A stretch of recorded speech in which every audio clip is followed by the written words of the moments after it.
Welcome to One on One with Basketball Network. My name is Harry, and today we'll be talking to former NBA champion, All-Star, Defensive Player of the Year, Metta World Peace. Metta, Thanks for welcome to having the me. show. Absolutely. Thanks for having me. Pleasure to have you on. Absolutely. Uh, you played your last game in 2017 in the Staples Center for the Los Angeles Lakers.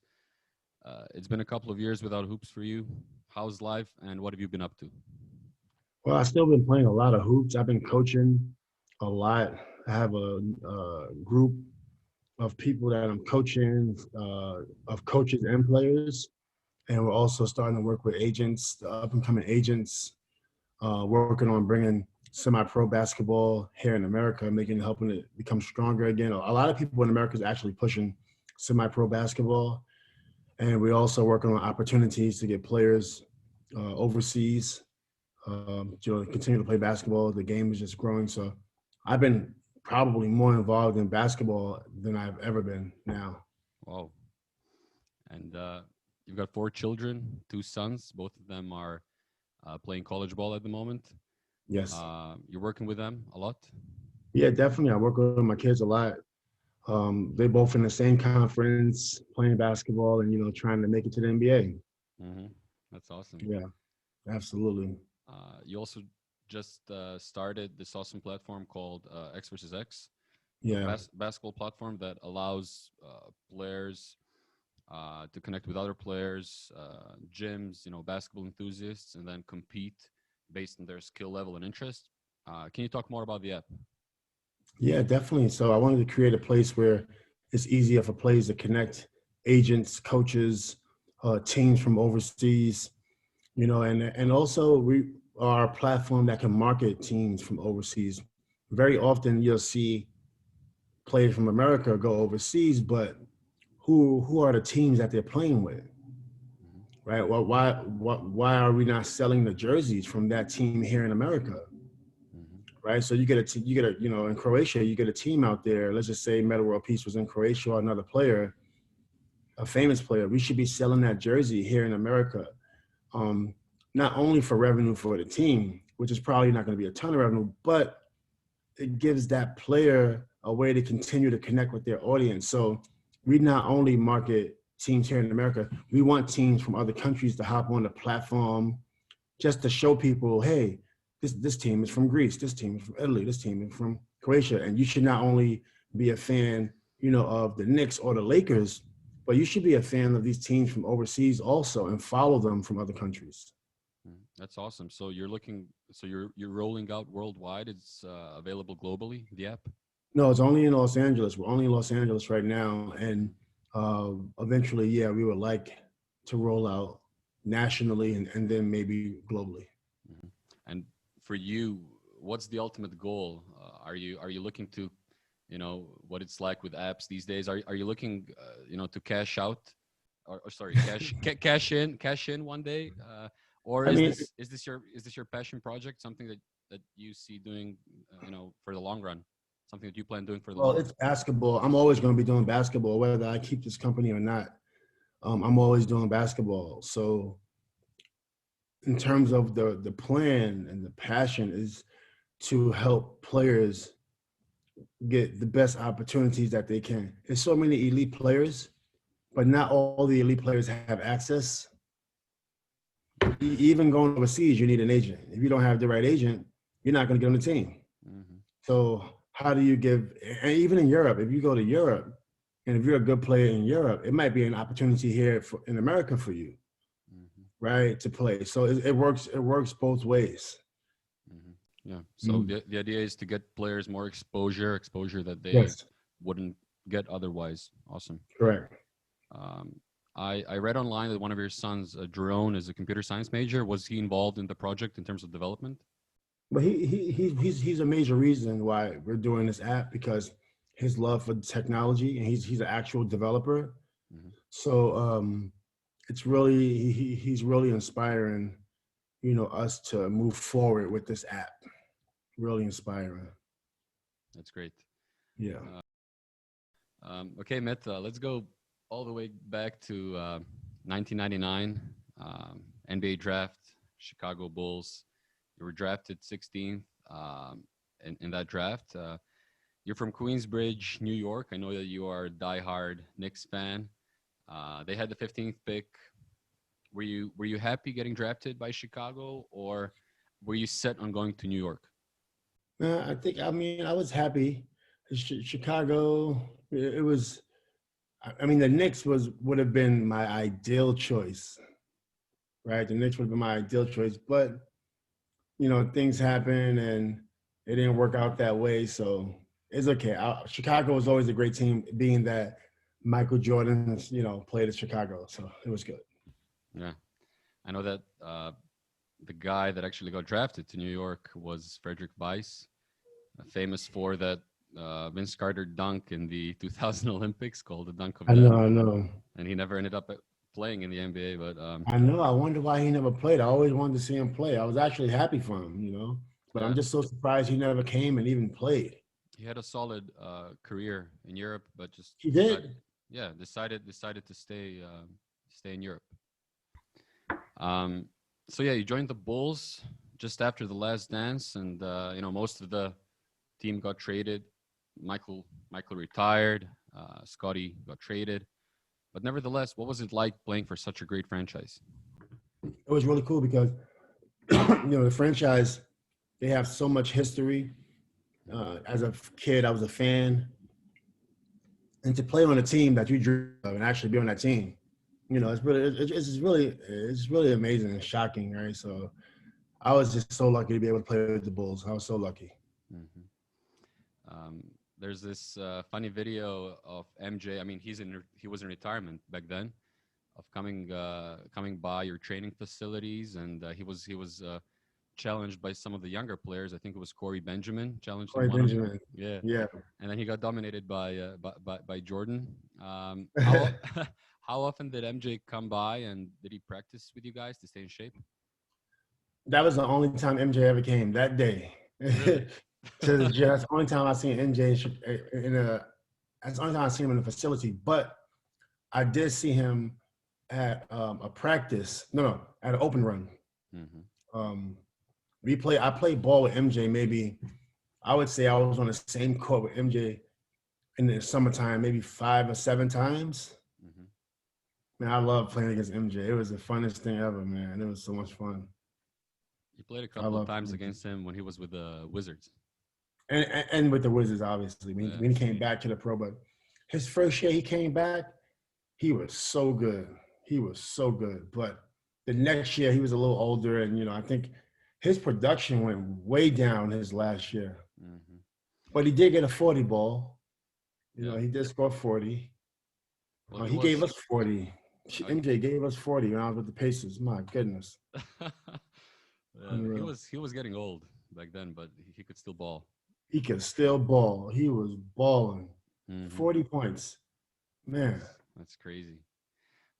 After Chicago, you got traded to Indiana, and you guys had a really great team for a couple of years over there with Jermaine O'Neal, Al Harrington, Reggie, Jamal Tinsley.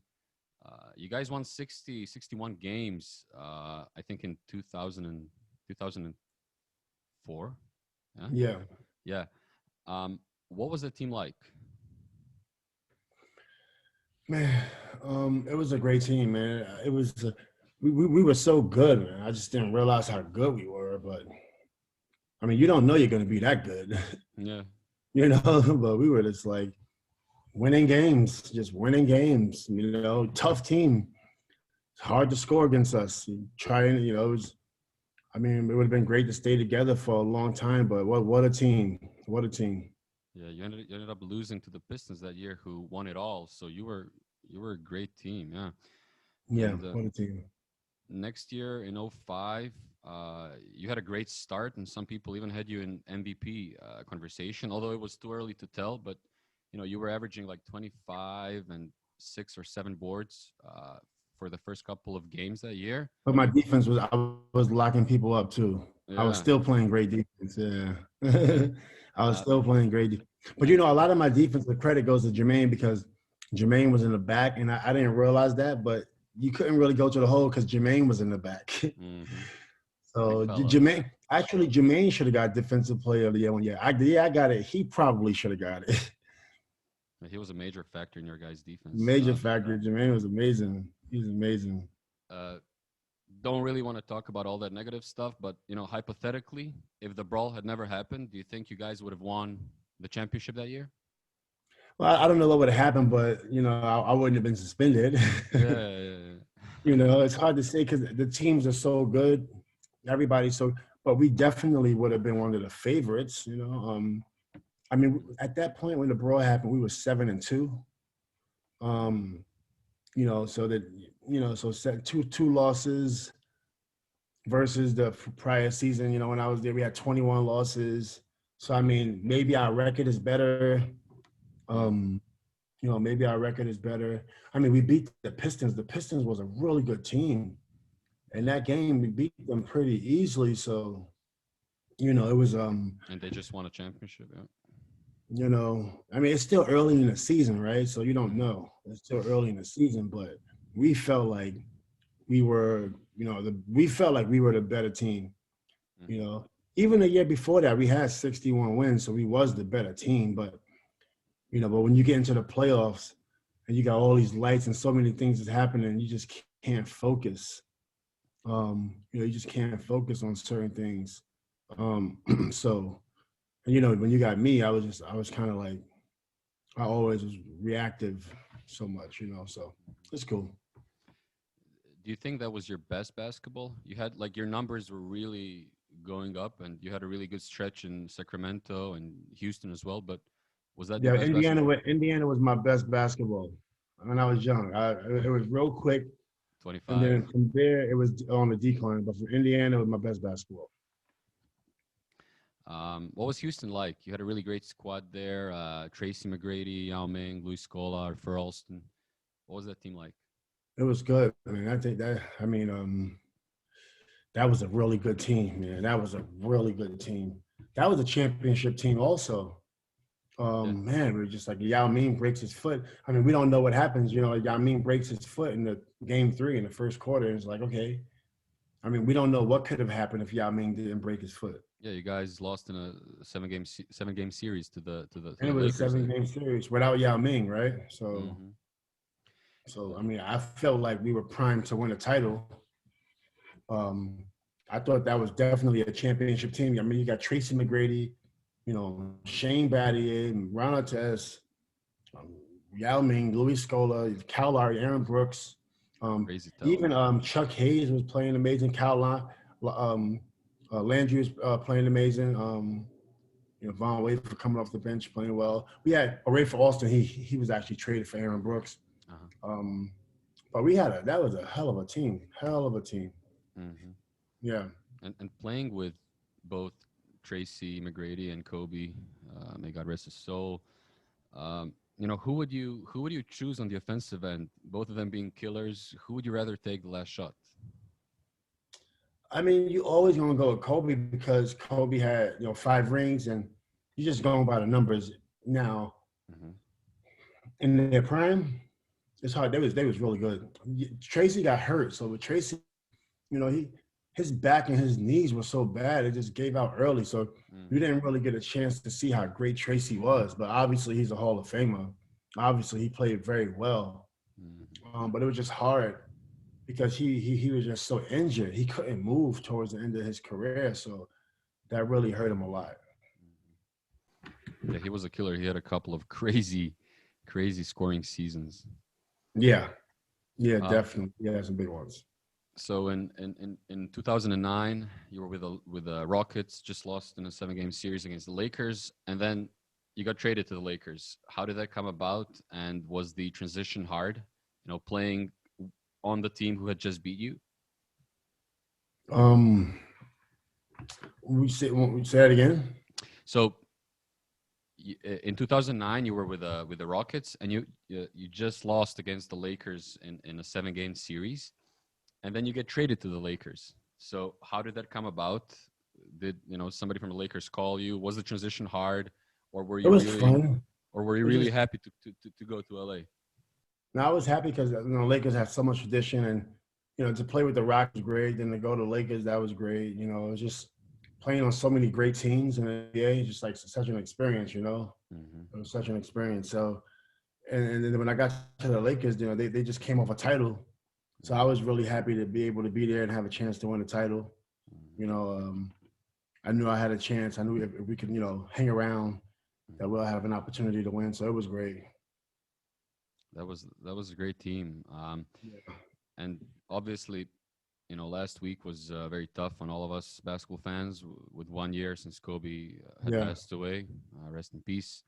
Yeah. You won a championship with him. You played alongside him for 6 years.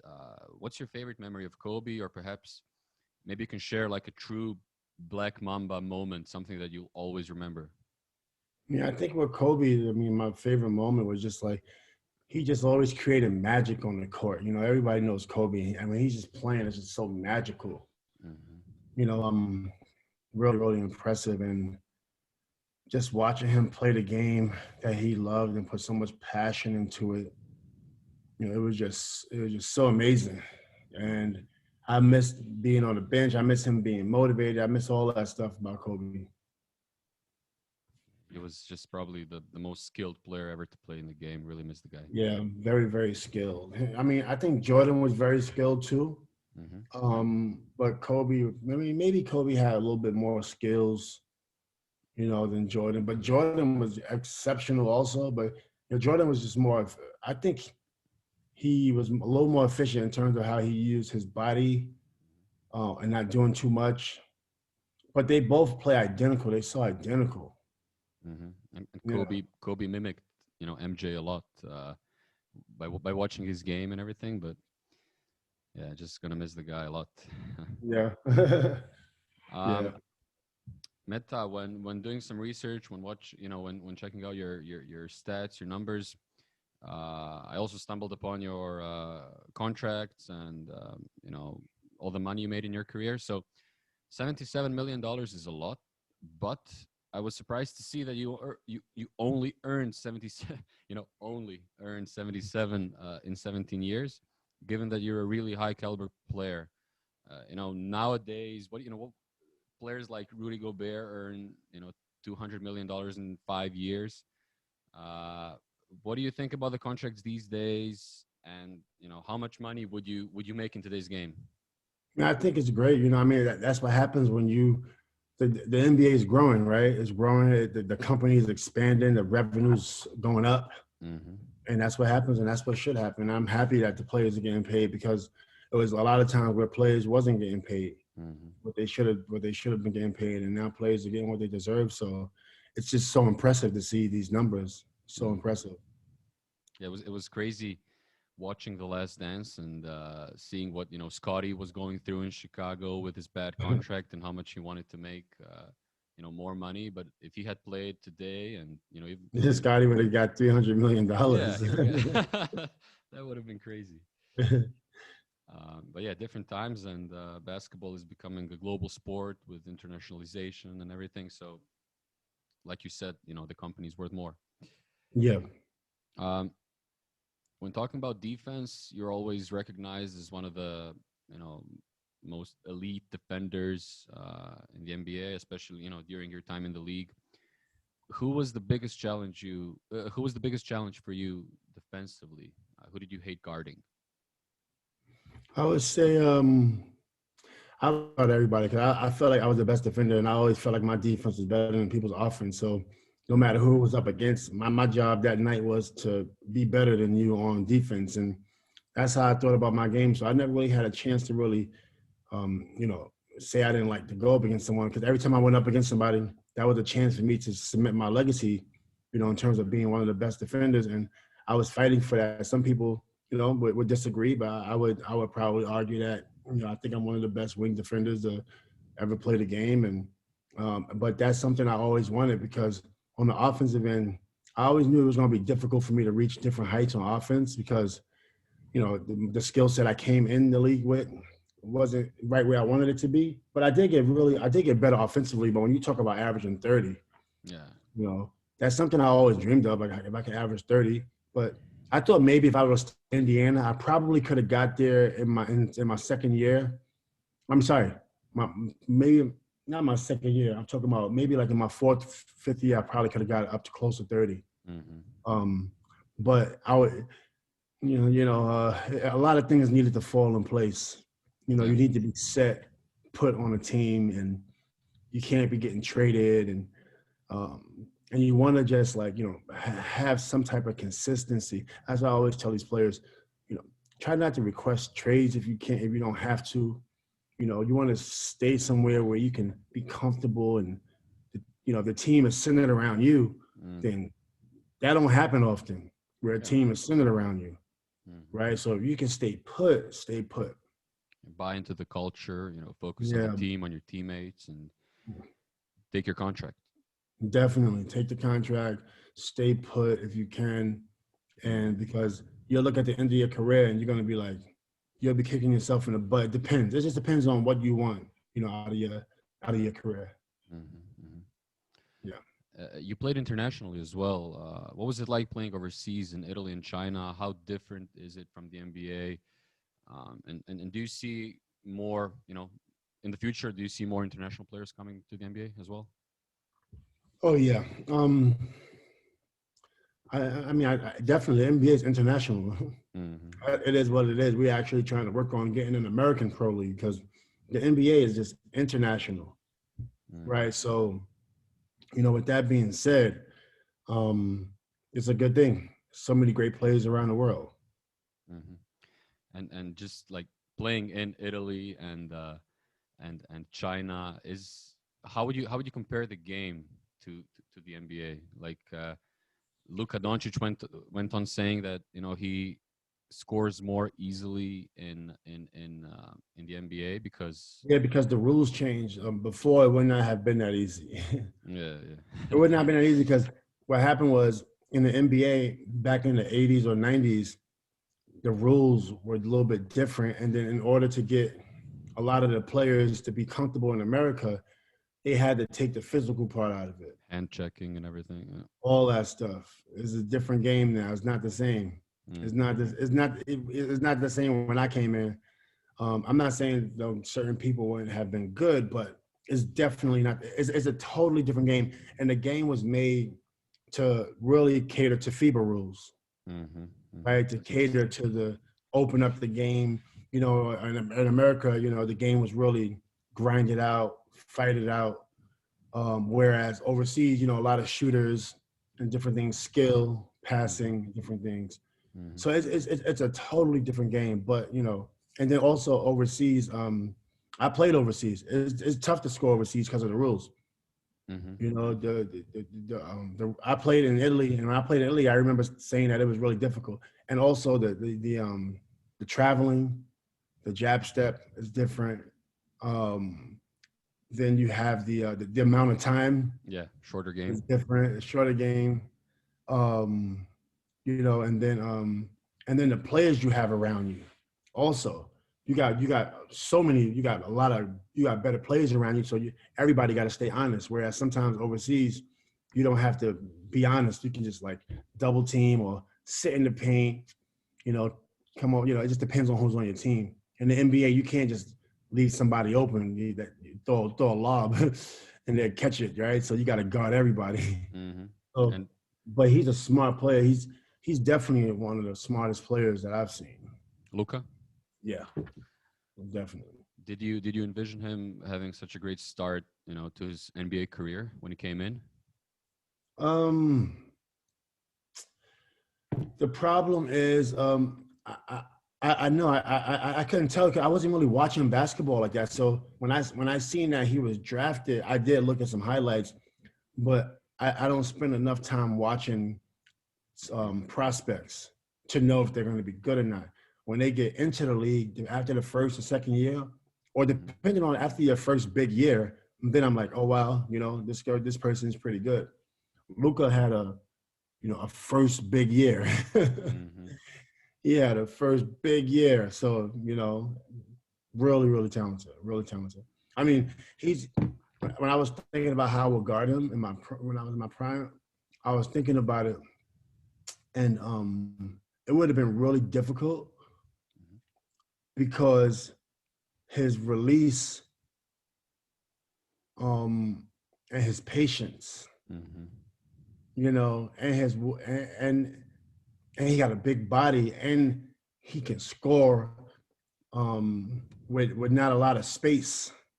Hmm. Um, it would have been. It would have. I think it would, I would have had to. I would have had to been on my A game. I was watching this game, and I always see how I'm playing against LeBron. How I play. How would I play against Durant? How would I play against like I don't know, Tatum or these guys, these good guys. I'm always like visioning that, and Hmm. yeah, it would have. I don't know if it would have been as easy as I would have liked it to guard. Hmm. Yeah. Yeah, the game's definitely evolving. And I mean, are you a fan of today's game? You know, positionless basketball. You know, a bit different rules than when you played Um, versus kind of the '90s and old school ball. mm, I think it's a couple things I don't like about it. Yeah, like the bigs. I miss the fact that it would, the bigs are coming back actually now. But over the past 5 years, bigs were non-existent. I didn't really like that. I love watching it. The 7-footer, the 6'10" player, just posting up, dunking, blocking shots, rebounding. I Don't miss see I those miss that. guys anymore. Yeah. Yeah, I miss that. I mean, they're out there. The humans are out there, but the game has just changed. Mhm. Definitely. Yeah. We have to agree with you on that. All right, Meta. We like to finish all of our interviews with a set of quick fire questions. So just really short questions and answers. So who's the GOAT? I would say Bill Russell. Makes sense. Yeah, I would say Bill Russell. So many rings. Yeah. Yeah, I would say Bill Russell. Best player in the NBA right now. Best player right now, LeBron James. All time starting five. If you can do it, take your time. If you need to take your time on that I one. would say Bill Russell, Will Chamberlain, um, Bill Russell, Will Chamberlain, um, Oscar Robertson, um, Kareem Abdul-Jabbar, and probably Michael Jordan. That's a hell of a team. So you're taking the older generation. I just think like I mean LeBron, and you know what? When LeBron retires, there's a couple people that have to retire because I'm sure that top five is going to change Hmm. when LeBron is officially retired. But he's not retired yet, so you can say he's the greatest of all time, but he's not. His career is not done yet. We just don't know. We got to wait, and we don't know how long this is going to be. We might be here for another 5 years with this guy. Just He's don't know anymore. he's waiting for Bronny to come to the league. Yeah, I know. He's like still. We just don't know with this guy, man. We don't know with this guy. Um, best shooter in the league right now. Sorry, best shooter ever. Stephen Curry is the best shooter in the history of the game. You played Stephen Curry. you played with Reggie, and you say Steph. Stephen Curry. I mean, he just passed Reggie. But Mm, Reggie's a great shooter. We know that. yeah, How can you be better than Reggie, right? How can you be a better shooter than Reggie Miller? I never thought I'll see that. I never thought I would see that that's because crazy. Reggie don't miss, Yeah. and this guy Stephen Curry, it's unbelievable. A player that reminds you of you. Mm, it's hard to say. Um, it's hard to say. We can skip that one and try to come back to it at the end. Your favorite teammate. They all my favorites because I don't have one favorite just Hmm. because of the wars that we've been through on the court. I don't have just one favorite. Hmm. Makes sense. Um, best player you ever played with. With Yes. it's Kobe and Yao. Yeah, Kobe and Yao. Hmm. Greatest accomplishment of your career. Defensive player of the year. That's great. And who's going to win the title this year? Lakers. Again? Yeah, Yeah, I can see that happening. yeah, I They're, think so. they're crazy. All right, Meta.